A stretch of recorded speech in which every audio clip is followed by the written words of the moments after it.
عمر يوسف قاسم، نوري محمد، رضوان محمد حميد، زلال حسن، ميخان زنجي، خالد بەڕێز خانەوادەی سەربەرزی شەهیدان، هاوڕێیان نوێنەرانی یازدەمین کۆنگرەی حیزبی زەحمەت کێشانی کوردستان، بە ناوی لیژنەی ئامادەکاری یانزەهەمین کۆنگرە بە گەرمی بەخێر هاتنتان دەکەین. بەخێر بێن بۆ هۆڵی کۆنگرە. ئاشکرا حیزبی زەحمەت کێشانی کوردستان خەمسارد نییە لە بەستنی کۆنگرەدا، وەکو بنەمایەکی چەسپاوی دێموکراسی لە کاتی خۆی کۆنگرەکانی دەکات.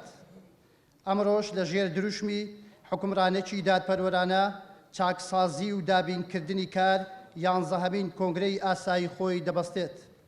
یانزەمین کۆنگرەی حیزبی زەحمەت کێشانی کوردستان بە بەشداری 237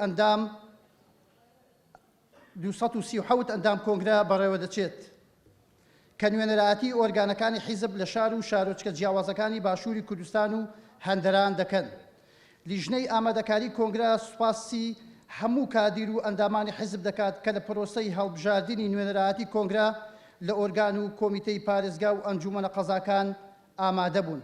بە ئامادەبوونیان نیشانیاندا کە چەند پەرۆشی بەرەو پێشبردن و سەرکەوتنی کارەکانی یازدەمین کۆنگرەی حیزبن. دیارە راپۆرتی سیاسی ئێمە کۆمەڵێک تەوەر بەخۆ دەگری، ڕەوشی جیهانی، بارودۆخی ڕۆژهەڵاتی ناوەڕاست، عێراق، کۆمەڵێک تەوەری تر کوردستان و هەموو کۆمەڵێک تەوەری تر بەخۆ دەگری.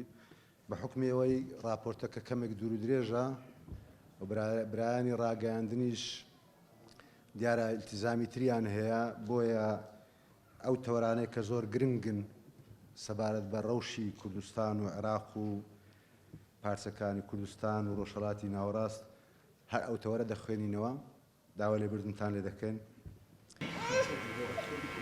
ثروت عثمان، محمد أمين، نهاد زاهر كريم،